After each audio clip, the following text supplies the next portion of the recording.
Hello student, कैसे हैं आप सब। एक बार फिर से आप सबका स्वागत है गैलेक्सी क्लासेस के यूट्यूब चैनल पर।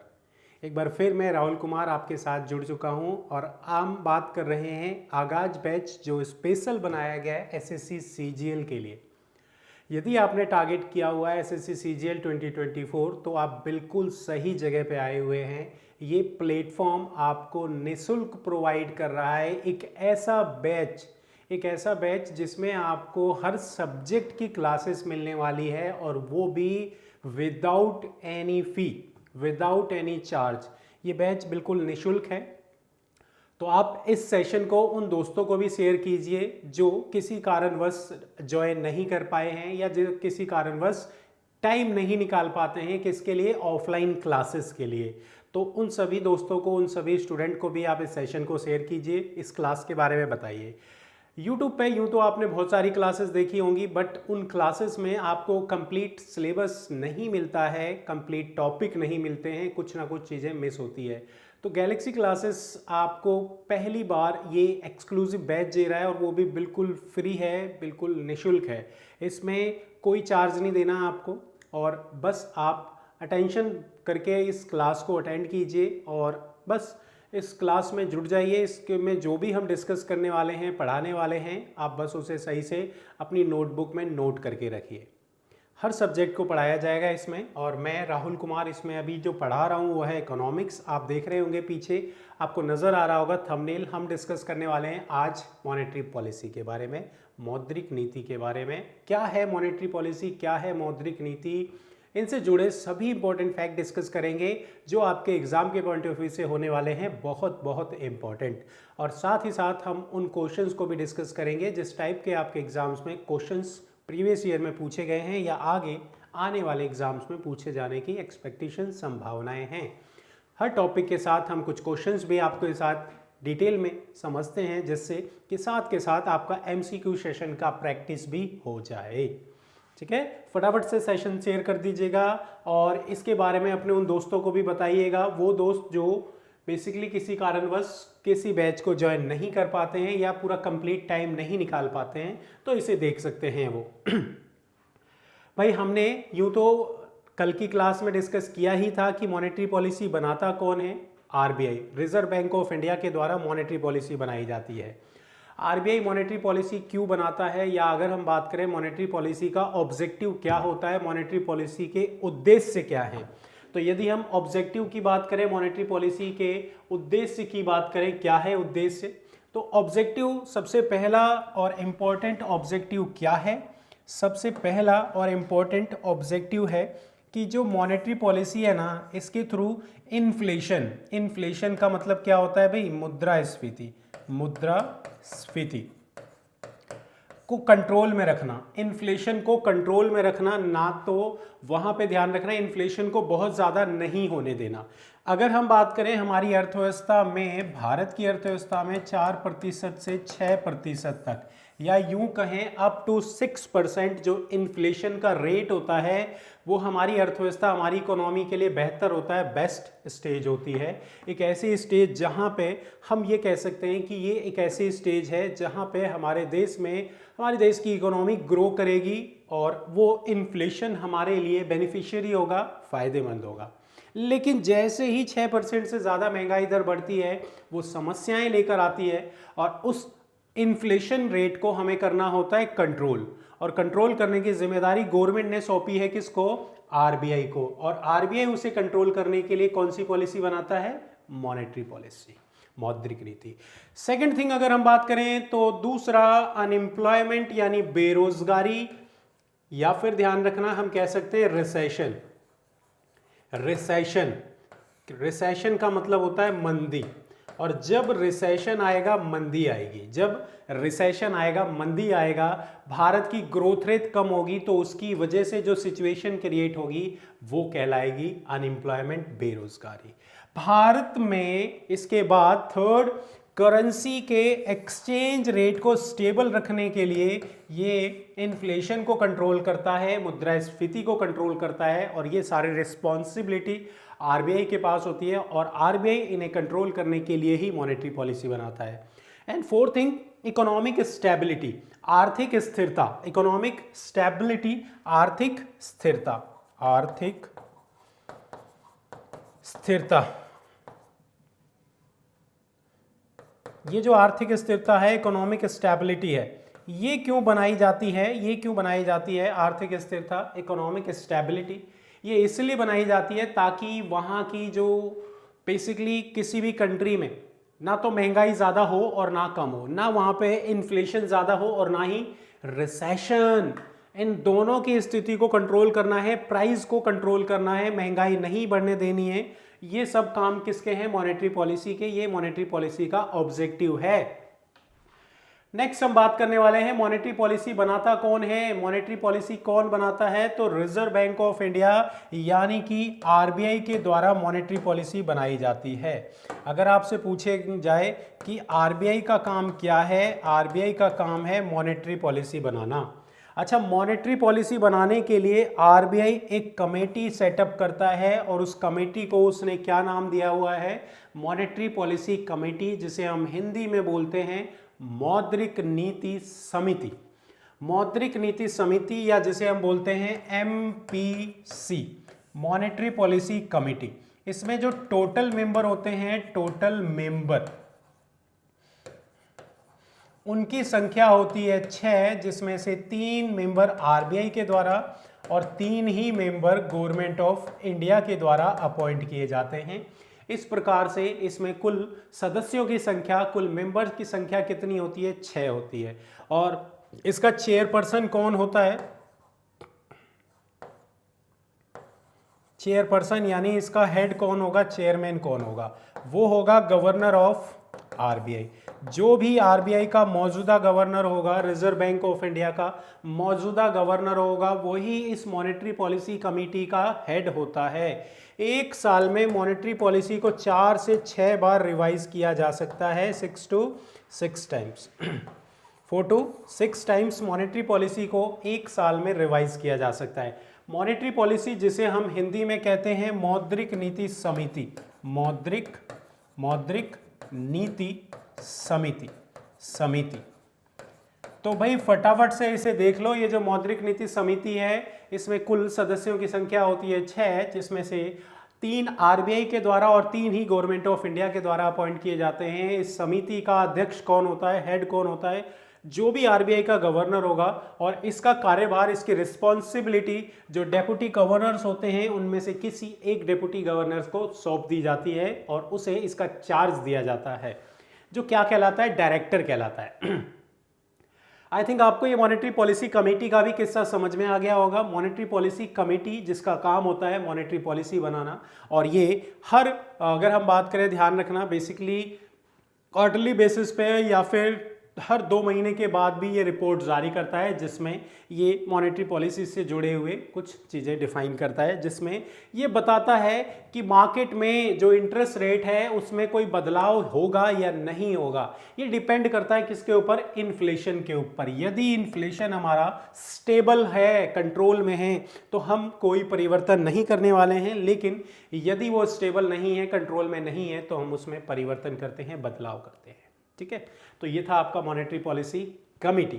नेक्स्ट हम समझने वाले हैं टाइप ऑफ मॉनेटरी पॉलिसी। तो भाई जो टाइप ऑफ मॉनेटरी पॉलिसी है, मौद्रिक नीति कितने प्रकार की होती है?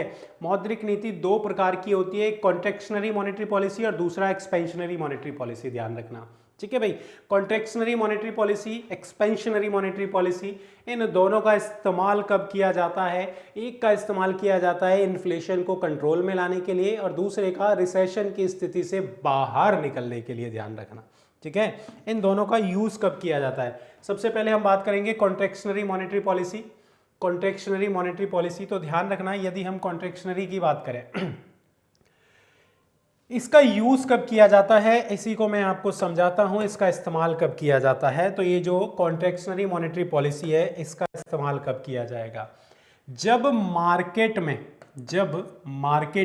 ध्यान रखिएगा, मार्केट में जब इन्फ्लेशन ज़्यादा हो जाता है, जब मार्केट में 6% से ज़्यादा इन्फ्लेशन हो जाता है, तो उस बढ़े हुए इन्फ्लेशन को कंट्रोल करना ज़रूरी होता है, महंगाई को कंट्रोल करना ज़रूरी होता है। अच्छा, इस महंगाई को कंट्रोल करने के लिए जो भी मॉनेटरी पॉलिसी के कॉन्ट्रैक्शनरी पॉलिसी में जो इंटरेस्ट रेट है, ब्याज की दर है, उसे बढ़ा दिया जाएगा।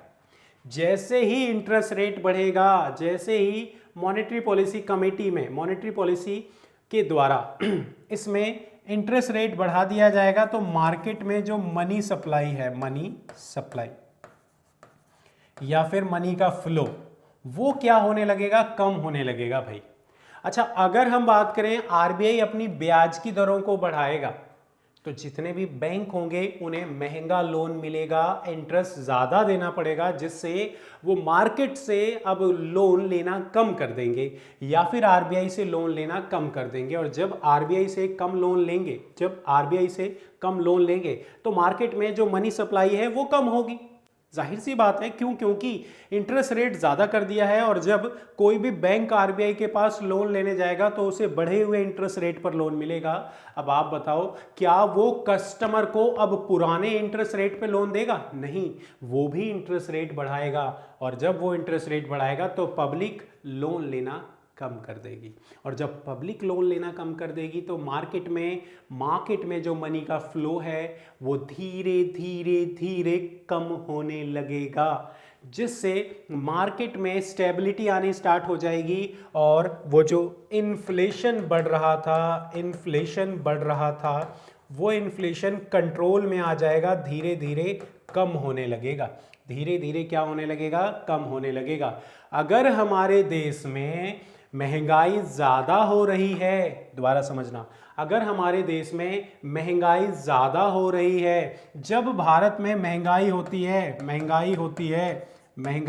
है या फिर हम कहें इन्फ्लेशन होता है, तो उस इन्फ्लेशन को कंट्रोल करने के लिए हमें किस प्रकार की मॉनेटरी पॉलिसी का इस्तेमाल करना होता है? कॉन्ट्रैक्शनरी मॉनेटरी पॉलिसी का यूज़ करना होता है। यहाँ पे हम ब्याज की दरों को बढ़ा देते हैं, जिससे मार्केट में मनी सप्लाई क्या हो जाएगा? कम हो जाएगा, और इन्फ्लेशन ऑटोमेटिक कंट्रोल में आने लगेगा, इन्फ्लेशन ऑटोमेटिक कम होने लगेगा। तो जब भी कभी हमारे देश में इन्फ्लेशन ज़्यादा होगा, अब बताओ, यहाँ पे बिल्कुल भी नहीं सोचना, आपसे पूछा जाएगा कि हमारी अर्थव्यवस्था में इन्फ्लेशन बहुत ज़्यादा है और उसे कंट्रोल करने के लिए आरबीआई को किस प्रकार की मौद्रिक नीतियों का इस्तेमाल करना पड़ेगा। ऑप्शन में आपको कॉन्ट्रैक्शनरी भी दिखेगा, एक्सपेंशनरी भी दिखेगा। आंसर क्या होगा? कॉन्ट्रैक्शनरी। अब हम बात करते हैं दूसरे वाले टाइप की, एक्सपेंशनरी मॉनेटरी पॉलिसी की, विस्तारित मॉनेटरी पॉलिसी। अब ये जो एक्सपेंशनरी मॉनेटरी पॉलिसी है ना, इसका इस्तेमाल कब किया जाता है? जब हमारी अर्थव्यवस्था में रिसेशन होता है। रिसेशन का मतलब होता है मंदी। जब हमारी अर्थव्यवस्था में रिसेशन होगा, जब हमारी अर्थव्यवस्था में मंदी होगी, जब हमारी अर्थव्यवस्था में बेरोजगारी होगी, तो उसे बढ़ाने के लिए, इंक्रीज करने के लिए हमें क्या करना होता है? मार्केट में जो इंटरेस्ट रेट है, ब्याज की दर है, उसे करना होता है कम। समझ गए? जैसे ही आरबीआई अपनी ब्याज की दरों को कम करेगा, बैंक आरबीआई के पास लोन लेने जाएगा, आरबीआई से लोन लेगा और उस लोन को वो पब्लिक को देगा। अब आरबीआई से जब उसे सस्ते में लोन मिल रहा है तो पब्लिक को भी कम इंटरेस्ट रेट पे लोन देगा, और जब पब्लिक को कम इंटरेस्ट रेट पर लोन मिलेगा तो पब्लिक मार्केट से या बैंकों से लोन लेना स्टार्ट कर देगी। पहले के कंपैरिजन में ज़्यादा लोग लोन लेंगे, जिससे मार्केट में मनी सप्लाई बढ़ने लगेगी, और जब मार्केट में मनी सप्लाई बढ़ने लगेगी तो हमारी जो स्थिति है उसमें सुधार आने लगेगा। रिसेशन से हम बाहर आने लगेंगे। भारत में जो हमारी अर्थव्यवस्था है वो बढ़ने लगेगी, इंक्रीज करने लग जाएगी। इससे क्या होगा? इससे हमारा जो इंडस्ट्री सेक्टर है वो बढ़ने लगेगा, और इससे जो भारत का जो अनएम्प्लॉयमेंट है वो कम होने लगेगा, या यूं कहें एम्प्लॉयमेंट बढ़ने लगेगा। एम्प्लॉयमेंट क्या होने लगेगा? बढ़ने लगेगा। एम्प्लॉयमेंट बढ़ने लगेगा। तो बताओ भाई कैसा लगा? यहां तक आपको किसी प्रकार का कोई डाउट होता हो तो साथ के साथ आप कमेंट कीजिएगा, है ना। हमने अभी जो डिस्कस किया है वो type of monetary policy discuss की है। पहली कॉन्ट्रैक्शनरी, दूसरी एक्सपेंशनरी। ठीक है भाई, कॉन्ट्रैक्शनरी और एक्सपेंशनरी मॉनेटरी पॉलिसी जिसे हम यहाँ डिस्कस कर रहे हैं। अगला जो हम टर्म समझेंगे वो टर्म होगा हमारा टूल्स ऑफ मॉनेटरी पॉलिसी। आप चाहो तो इसका स्क्रीनशॉट ले लो, चाहो तो इसे नोट कर लो, और फिर हम डिस्कस करेंगे हमारे अगले पॉइंट को। और वो जो अगला पॉइंट है वो हम किसके बारे में डिस्कस करने वाले हैं, वो है हमारा टूल्स ऑफ मॉनेटरी पॉलिसी। बहुत important topic, tools of monetary policy. और मॉनेटरी पॉलिसी में जो सबसे इंपॉर्टेंट फैक्ट है, सबसे इंपॉर्टेंट पॉइंट है, वो यही है टूल्स ऑफ मॉनेटरी पॉलिसी, जिसे हम हिंदी में बोलते हैं मौद्रिक नीति के साधन।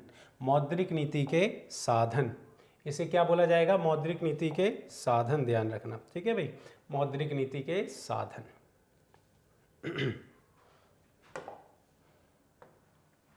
मौद्रिक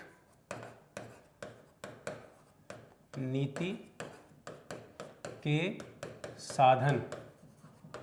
तो भाई ये है मौद्रिक नीति के साधन, टूल्स ऑफ मॉनेटरी पॉलिसी। अब इस टूल्स ऑफ मॉनेटरी पॉलिसी को दो भागों में विभाजित किया जाता है। एक जिसे क्वांटिटेटिव बोला जाता है, यानी कि मात्रात्मक,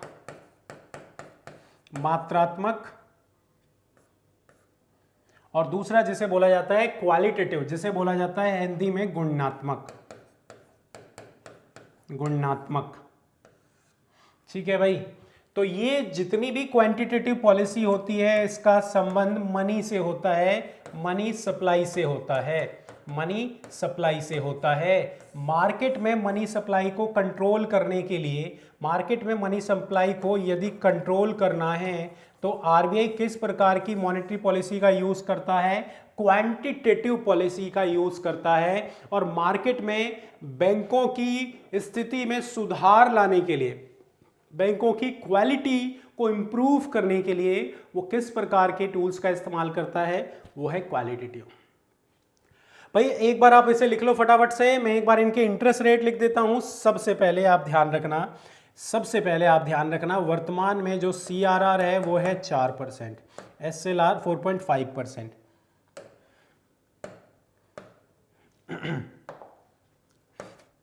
4.5%। एक बार या तो आप इसको ऐसे लिख लो, फिर मैं एक बार इनको साथ के साथ डिस्कस करेंगे।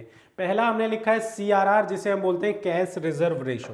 कैश रिजर्व रेशो क्या होता है, कैश रिजर्व रेशो इसे समझेंगे क्या होता है कैश रिजर्व रेशो। ये तो समझ ही लिया होगा आपने, मनी के फ्लो को कंट्रोल करने के लिए इसे बनाया जाता है। अब यहाँ पे आ जाओ, इसको बोला जाता है कैश रिजर्व रेशो।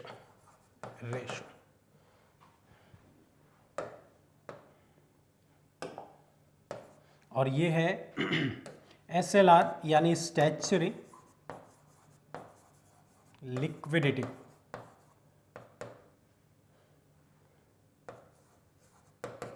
रेशो ये है रेपो दर या रेपो रेट, है ना, तो ये तो क्लियर ही है आपको।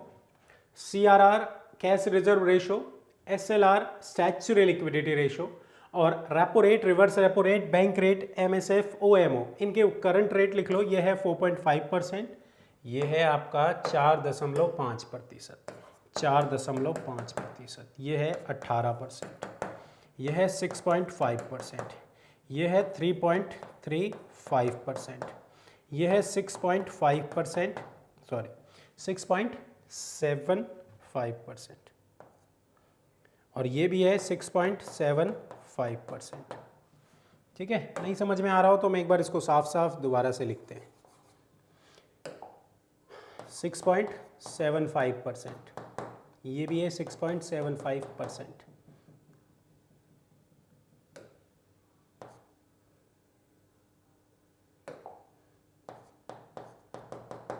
ठीक है, OMO में कोई इंटरेस्ट रेट नहीं होता, तो ये इस प्रकार से इसका है, ये इसका है, ये इसका है, ये इसका है, और ये इसका है। ये इनके इंटरेस्ट रेट हैं, ध्यान रखना। जब इनकी क्वालिटी को इंप्रूव करना होता है तो क्वालिटेटिव पॉलिसी का यूज़ किया जाता है, और मनी से रिलेटेड चीज़ों को कंट्रोल करना होता है तो क्वांटिटेटिव टूल्स का इस्तेमाल किया जाता है, जिसे मौद्रिक नीति के साधन या उपकरण के नाम से हम जानते हैं। तो क्या होता है सीआरआर, क्या होता है एसएलआर, क्या होता है रेपो रेट, क्या होता है रिवर्स रेपो रेट, क्या होता है बैंक रेट, एमएसएफ, ओएमओ, इसे हम समझने वाले हैं नेक्स्ट स्लाइड में। और वो स्लाइड है हमारी यहाँ पर, इसमें हम समझेंगे। सबसे पहले हम समझने वाले हैं क्या होता है CRR, cash reserve ratio. Cash reserve ratio, तो भाई आप ध्यान रखना, जितने भी बैंक होते हैं उन्हें अपनी टोटल कैपिटल में से एक सर्टेन अमाउंट, या कह सकते हो आप 4.5% of total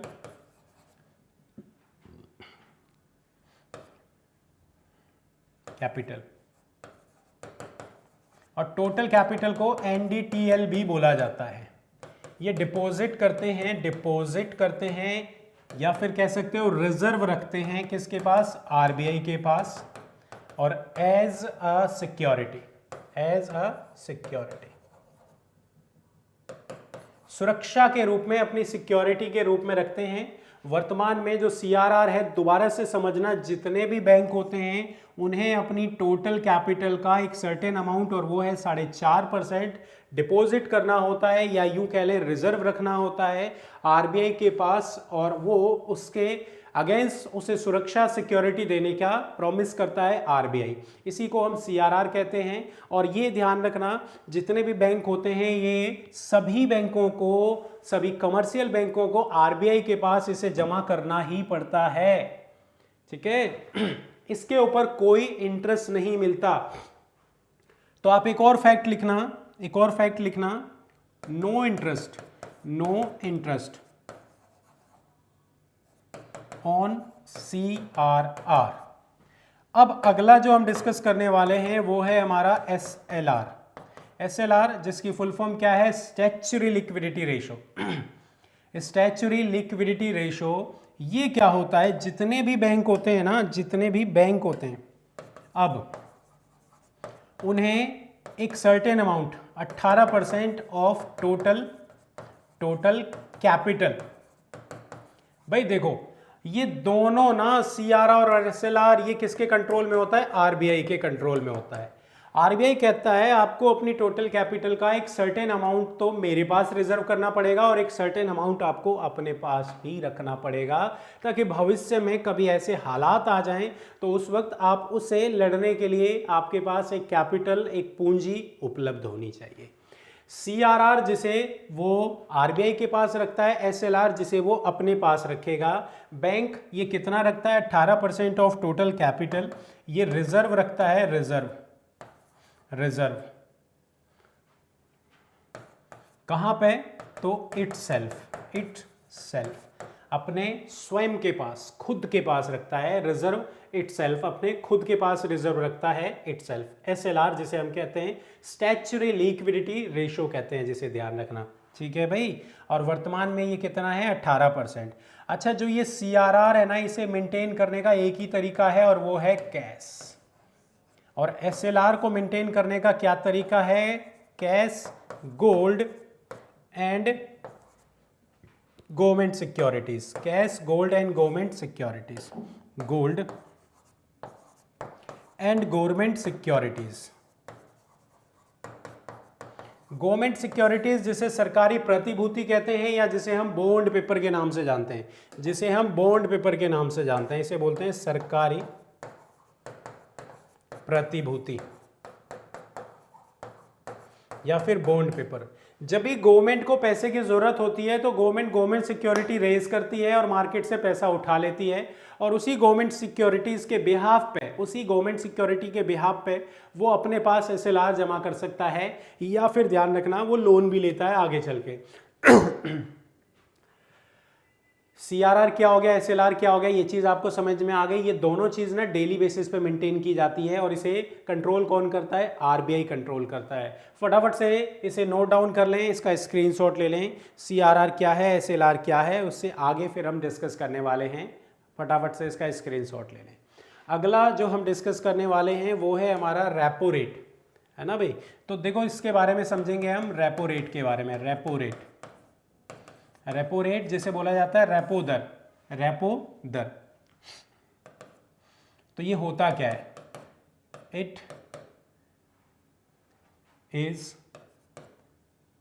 rate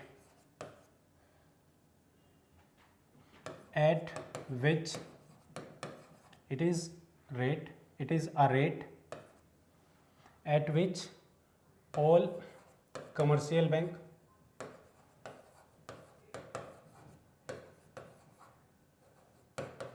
takes a loan.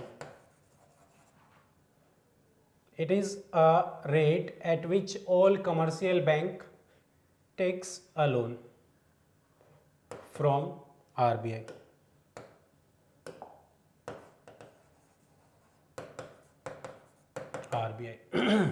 यह वह दर होती है जिस दर पर सभी वाणिज्य बैंक किससे, तो आरबीआई से ऋण लेते हैं, लोन लेते हैं, ध्यान रखना, ठीक है। रेपो रेट पे लोन लिया जाता है अगेंस्ट सिक्योरिटी। जो सिक्योरिटी गवर्नमेंट सिक्योरिटी होती है ना उसके पास, उसके अगेंस्ट यहां पे वो लोन लेता है। ये जो लोन होगा ये शॉर्ट टर्म के लिए होगा, शॉर्ट टर्म के लिए होगा, टर्म के लिए होगा, ठीक है भाई। ये रेट जो होगा वो किसके लिए होगा, शॉर्ट टर्म के लिए होगा, ध्यान रखना, ठीक है भाई। और वर्तमान में ये जो रेट है इसका वो कितने परसेंट है, तो वो अभी मैंने आपको बताया 6.5% है इंटरेस्ट रेट। तो ये है रेपो रेट, ये है रेपो दर। हिंदी में एक बार दोबारा समझ लें, रेपो दर वह दर होती है जिस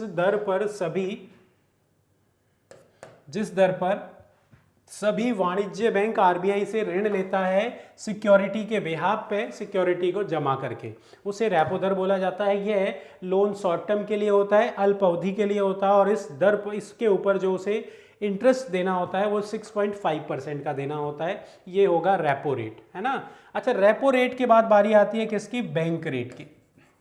रेपो रेट के बाद बारी आती है बैंक रेट की। तो बैंक रेट को हम यहीं से समझते हैं, बैंक रेट क्या होता है।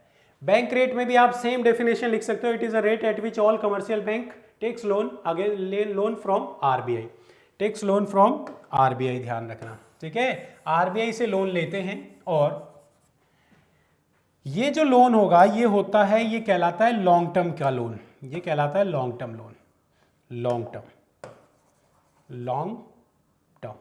इसके ऊपर जो उसे इंटरेस्ट पे करना होता है, इसके ऊपर जो उसे इंटरेस्ट पे करना होता है वो होता है 6.75% का। कितने का, 6.75% का।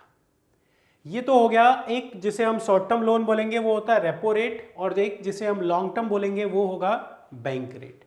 जैसे बैंक रेट है वैसे ही एक और इंटरेस्ट रेट है जिसे बोला जाता है एमएसएफ, मार्जिनल स्टैंडिंग फैसिलिटी। पहले आप इसका स्क्रीनशॉट ले लो या इसे नोट कर लो। MSF, marginal standing facility, MSF, marginal standing facility, सीमांत स्थायी सुविधा। यह वह दर होती है जिस दर पर सभी वाणिज्य बैंक आरबीआई से ऋण लेता है। देखो, रेपो रेट, बैंक रेट और एमएसएफ, इनकी डेफिनेशन बिल्कुल सेम है, बट रेपो रेट जो होता है वो शॉर्ट टर्म के लिए होता है, बैंक रेट जो होता है वो लॉन्ग टर्म के लिए होता है, और ये जो होता है इसे बोला जाता है इमरजेंसी लोन, आपातकाल ऋण, इसे बोला जाता है इमरजेंसी लोन।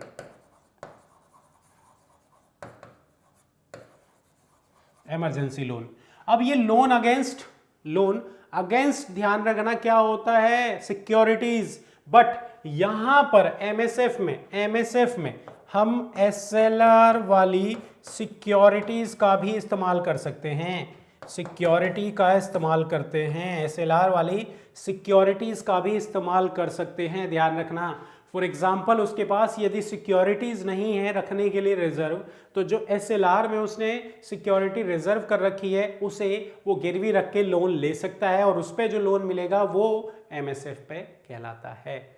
एमएसएफ रोड जो ये जो role take a loan from RBI for overnight,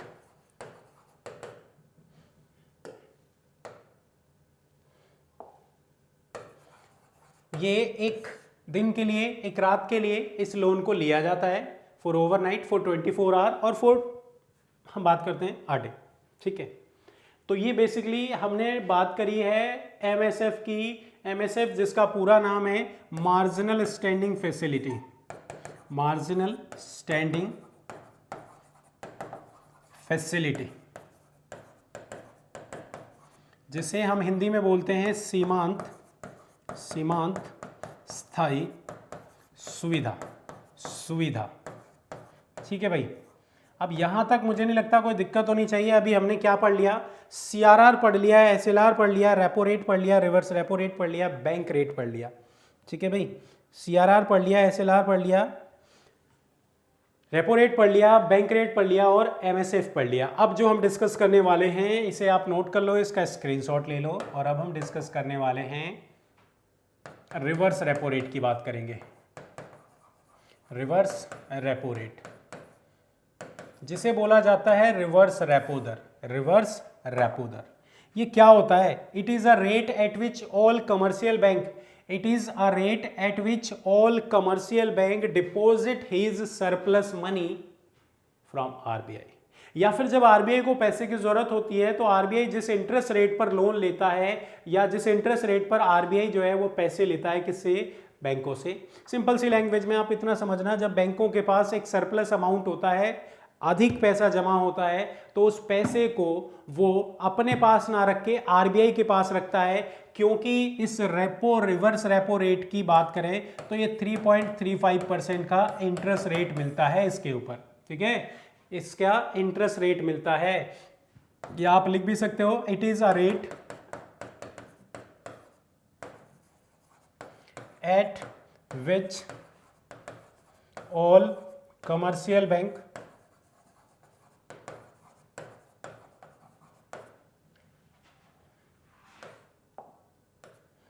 deposited his surplus money in RBI। भाई जब भी किसी बैंक को लाभ होता है, फायदा होता है, तो उस पैसे को वो आरबीआई के पास जमा करता है और उस पैसे के ऊपर जो उसे ब्याज दर मिलती है वही रिवर्स रेपो रेट कहलाती है। और अभी वर्तमान में वो रिवर्स रेपो रेट कितने परसेंट है? तो वो रिवर्स रेपो रेट, ध्यान रखना, अगर हम बात करें आपके सामने है, और वो कितने परसेंट है? तो वो है आपका 3.35% रिवर्स रेपो रेट। इसके बाद अब हमारा बचता क्या है भाई? इसके बाद बचता है OMO। OMO open market operation. OMO is used for sale and buy government securities।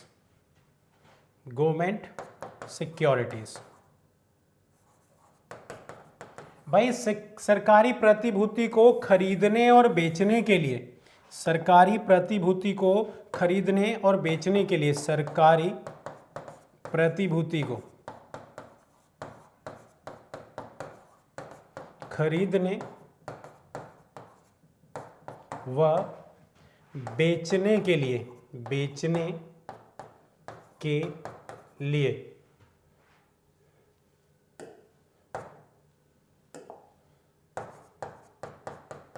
OMO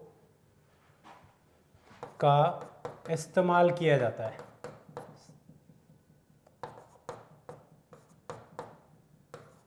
होता है। ठीक है भाई, इसका यूज होता है OMO का, है ना। रेपो रेट इसे बोला जाता है रिवर्स रेपो दर। रिवर्स रेपो दर, ठीक है। ये वह दर होती है जिस दर पर सभी वाणिज्य बैंक अपने लाभ को आरबीआई के पास जमा के रूप में रखते हैं ना। मैंने वर्बली आपको बहुत बार बोला है, अगर आप हिंदी में भी लिखना चाहें तो इसे पॉज करके सुन के लिख सकते हैं इजीली। मुझे नहीं लगता कोई दिक्कत होने वाली है इसमें, फिर भी ठीक है। तो यहाँ पे हमने बात करी टूल्स के बारे में, और कौन से टूल्स के बारे में, इसे हम समझने वाले हैं, ध्यान रखना भाई। हमने बात करी क्वांटिटेटिव टूल्स के बारे में, सीआरआर पढ़ लिया, एसएलआर पढ़ लिया, रेपो रेट पढ़ लिया, reverse repo rate, bank rate, MSF और ओएमओ। आई थिंक हमने वो सारे इंटरेस्ट रेट पढ़ लिए, ठीक है भाई, सारे इंटरेस्ट रेट पढ़ लिए। अब हम अगर बात करें क्वालिटेटिव पॉलिसी की, तो ध्यान रखना बैंकों को कंट्रोल करना भी बहुत जरूरी है, और इसके लिए क्वालिटेटिव पॉलिसी बनाता है आरबीआई, जिसमें वो गाइडलाइंस इशू करता है किसके लिए? बैंक के लिए। किसके लिए? बैंक के लिए, जिस गाइडलाइंस पे वो काम करता है। मार्जिन रिक्वायरमेंट्स डिसाइड करता है, उनकी आवश्यकताओं को ये डिफाइन करता है, इनकी ज़रूरत को वो डिफाइन करता है, क्या रिक्वायरमेंट्स हैं, क्या ज़रूरत है, इनको ये पूरा करने का काम करता है। ठीक है भाई। और इसके साथ साथ राशनिंग ऑफ क्रेडिट, ऋण पर नियंत्रण रखता है, साख नियंत्रण, साख नियंत्रण। ठीक है। मोरल प्रेशर यानी नैतिक दबाव, नैतिक दबाव बना के रखता है, नैतिक दबाव बना के रखता है। ठीक है। मार्जिन रिक्वायरमेंट यानी आवश्यकताएं, इसका मतलब होता है निर्देश, निर्देश, और इसका मतलब हो गया आवश्यकताएं। तो क्या है, गाइडलाइंस निर्देश जारी करने का काम करता है, जो रिक्वायरमेंट्स होती हैं उसे फुलफिल करने का काम करता है, और उसके साख को कंट्रोल करने का काम करता है क्वालिटेटिव पॉलिसी। साथ ही साथ जितने भी बैंक होते हैं उनके ऊपर ये एक मोरल प्रेशर, नैतिक दबाव बना के रखता है, जिससे कि कोई भी बैंक अपनी मनमानी ना कर सके, अपनी इच्छा से कोई भी डिसीजंस ना ले सके। उसमें आरबीआई का इन्वॉल्वमेंट होना बहुत ज़रूरी है, ये सारी चीज़ें डिसाइड करता है वो। ठीक है। आई थिंक यहाँ तक आपको चीज़ें समझ में आई होंगी। ये है क्वांटिटेटिव, ये था क्वालिटेटिव। ये दोनों टूल्स हमने समझ लिए हैं, दोनों टूल्स हमने समझ लिए हैं। और अब अगर हम बात करें तो ध्यान रखना, इनसे जुड़े हुए कुछ इंपॉर्टेंट क्वेश्चंस डिस्कस करने वाले हैं, कुछ इंपॉर्टेंट क्वेश्चंस डिस्कस करने वाले हैं। इससे पहले अगर मैं आपसे ये कहूँ, हमारे देश में अगर इन्फ्लेशन है तो हमें किस प्रकार की पॉलिसी का इस्तेमाल करना होगा? कॉन्ट्रैक्शनरी पॉलिसी का, जिसमें हम इंटरेस्ट रेट को बढ़ा देंगे और इन्फ्लेशन को कम करके कंट्रोल करेंगे। लेकिन अगर वही रिसेशन है, जैसे 2020 में कोविड की वजह से रिसेशन आया था, तो हमने एक्सपेंशनरी मॉनेटरी पॉलिसी का यूज किया था, और जितने भी मॉनेटरी पॉलिसी के टूल्स थे, repo rate, reverse repo rate, bank rate, MSF, उन सभी टूल्स के इंटरेस्ट रेट को, ब्याज की दरों को हमने कम कर दिया था। ठीक है। तो रिसेशन में ब्याज की दरें क्या हो जाएंगी? कम, और इन्फ्लेशन में ब्याज की दरें हो जाएंगी ज्यादा। आइए जानते हैं क्वेश्चंस, क्या पूछा गया है इस क्वेश्चन में। क्वेश्चन को समझते हैं, क्वेश्चन को समझते हैं। What is the mean by the monetary policy? क्या समझते हो आप मॉनेटरी पॉलिसी क्या है? The process by which of parliament control the money supply? Parliament नहीं कंट्रोल करता। The process by which the central bank or monetary authority of a country control the supply of money? इसमें देखो ये क्या है, central bank का काम है, और मॉनेटरी पॉलिसी हमारी अर्थव्यवस्था में जो कंट्रोल करता है किसके? मनी के सप्लाई को, है ना। दिस प्रोसेस इंटरनेशनल मार्केट में नहीं होता है। इस क्वेश्चन का आंसर हो जाएगा ऑप्शन नंबर बी। आइए जानते हैं अगले क्वेश्चन को। इस क्वेश्चन को पढ़ें भाई, मैं ऐसे हिंदी में भी समझा देता हूं आपको, है ना, अगर आपको इशू हो रहा हो कि भाई हिंदी में क्या है। Which of the following are the indicators of the monetary policy? बताओ भाई, इनमें से इंडिकेटर्स कह लो, इंडिकेटर या यूं कह सकते हो टूल्स, ये जो अभी हमने पढ़ा, इनमें से बताओ मॉनेटरी पॉलिसी का टूल्स कौन सा है? इन्फ्लेशन नहीं है, जीडीपी नहीं है, ये तो इसका आंसर क्या हो जाएगा? एमएसएफ। अभी तो पढ़ा हमने, इसका टूल है। अगला देखते हैं क्वेश्चन। अगला क्वेश्चन देखो भाई, अगला क्वेश्चन इसने क्या पूछा है? What is mean by the repo rate? क्या होता है रेपो रेट? समझना, repo rate at which RBI land commercial bank, क्या ये वह दर होती है जिस दर पर आरबीआई बैंकों को लोन देता है? बिल्कुल होती है भाई। क्या rate at which commercial bank land the client, क्या ये वह रेट होती है जिस रेट पर कमर्शियल बैंक बच्चों को कमर्शियल बैंक क्लाइंट यानी कस्टमर्स को लोन देते हैं? किसको? कस्टमर को लोन देते हैं? नहीं, उसे ये नहीं कहते, ध्यान रखना। ठीक है। तो इसमें क्या होगा? ओनली ए, पहला वाला कंडीशन सही है। अगला क्वेश्चन देखते हैं भाई। विच of the following statement is true of SLR? SLR के लिए कौन सी स्टेटमेंट ट्रू है ये बताना है। एसएलआर यानी स्टैच्यूटरी लिक्विडिटी रेशो। ठीक है भाई, एसएलआर पहला देखो क्या दिया है, it is to be maintain by all financial institutions. बिल्कुल, it is to be maintain as a liquidity assets. क्या ये लिक्विडिटी एसेट्स को कंट्रोल करने का काम करता है? These need to be cap in non cash form, क्या हम इसे नॉन कैश फॉर्म में भी रखते हैं? बिल्कुल रखते हैं।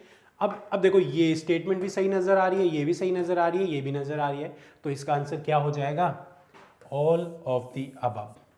इसका आंसर हो जाएगा all of the above. Option number D इस क्वेश्चन का सही जवाब होगा। तो आप ध्यान रखना, अगर हम बात करें इस क्वेश्चन को और देखते हैं हम, इसमें पूछा गया है an increase in repo rate can, यदि रेपो रेट को बढ़ा दिया जाए तो इससे क्या समस्या आएगी? रेपो रेट को बढ़ाएंगे, इन्फ्लेशन क्या हो जाएगा? कम हो जाएगा। मनी सप्लाई क्या हो जाएगी भाई? वो भी कम हो जाएगी। Increase the cost of borrowing and lending of the bank.